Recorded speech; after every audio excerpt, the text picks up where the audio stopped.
The music started before they even touched each other. Soft, slow, almost like a memory trying to come back to life. Aisha stood in the dimly lit living room, her fingers nervously twisting the edge of her dupatta. The house was finally quiet.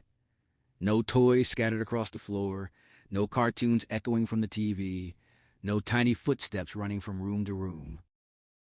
Just silence. And him?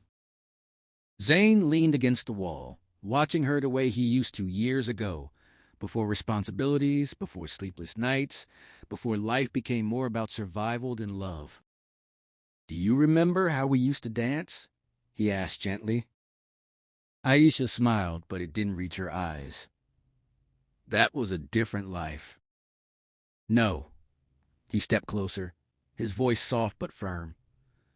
That was our life. We just forgot it. She looked away. Because he was right. They hadn't fallen out of love.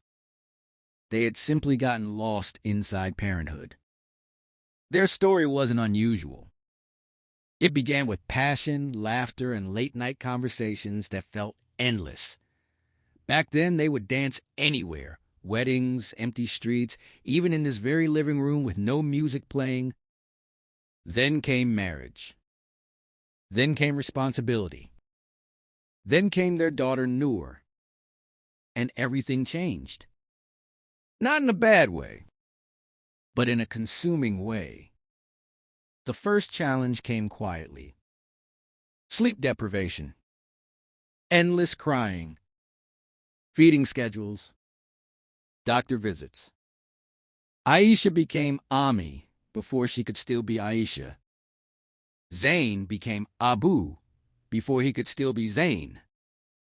They stopped talking about dreams and started talking about diapers.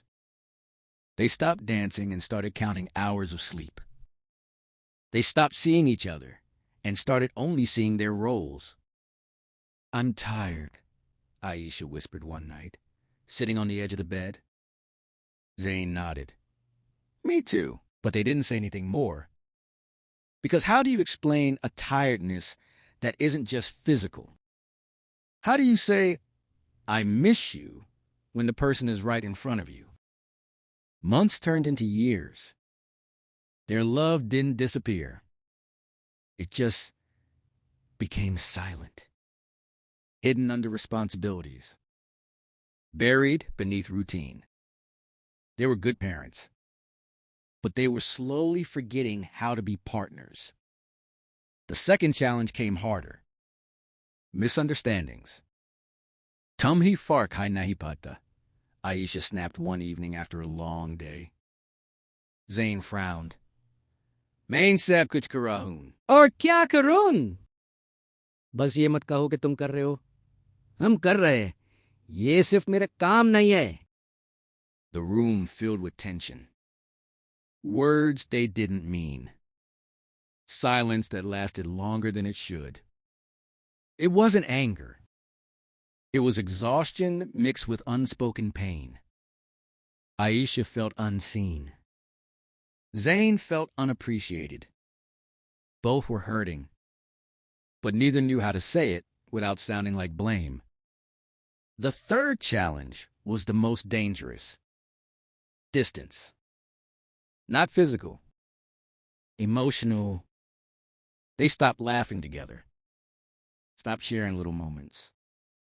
Stopped noticing each other. And that kind of distance is the one that breaks people without making a sound. Then one night, something small happened. Noor had fallen asleep early. The house was unusually quiet.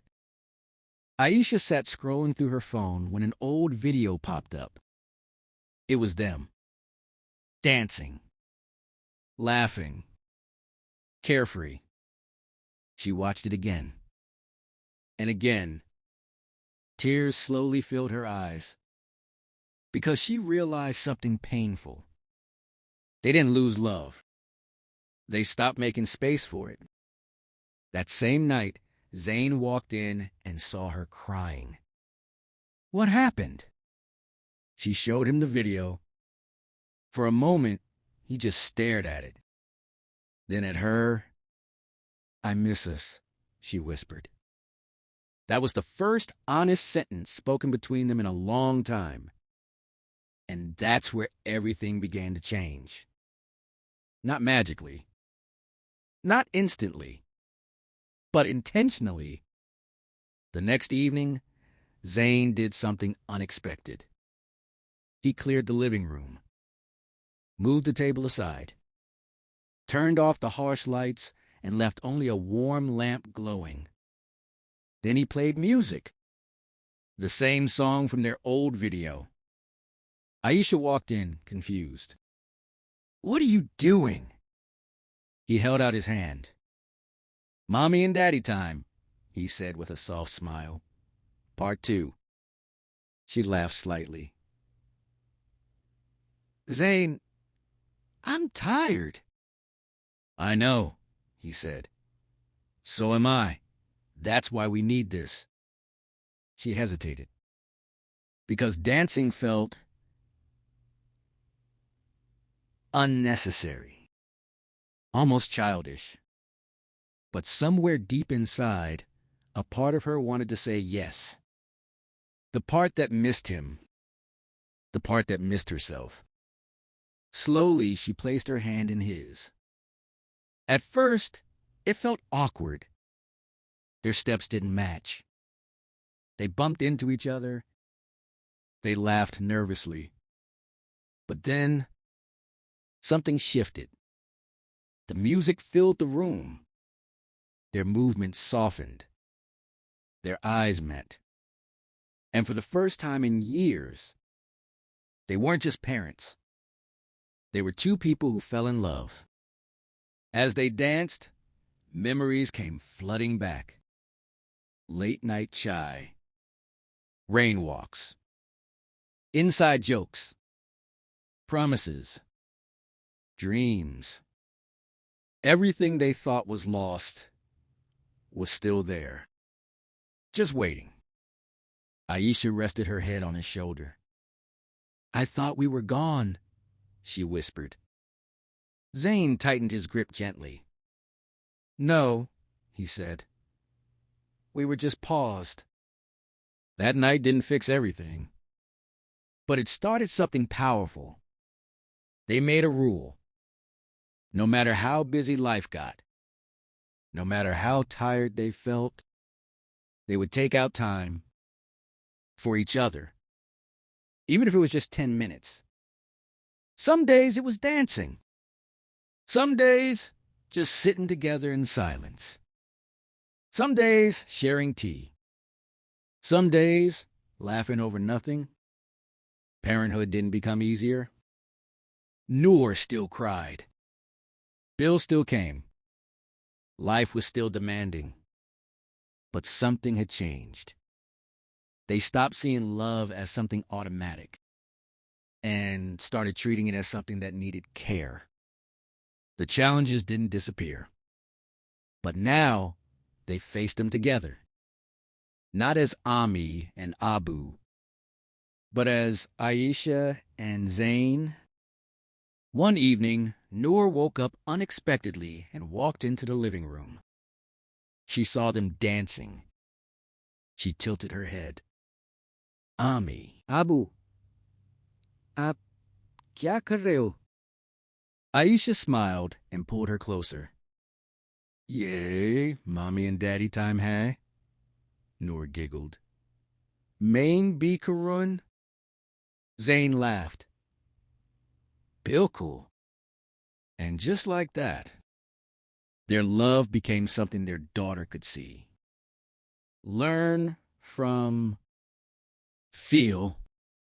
Because children don't just need love. They need to see love. Years later, Noor would remember those moments. Not the toys, not the cartoons, but the way her parents looked at each other. The way they chose each other again and again, even when life got hard. And that's the message their story leaves behind. Love doesn't fade because of time. It fades when we stop choosing it. Parenthood doesn't end romance. It tests it, strengthens it, redefines it. So sometimes, in the middle of responsibilities, in the middle of chaos, in the middle of exhaustion, you need to pause, hold their hand, play that song, and begin again.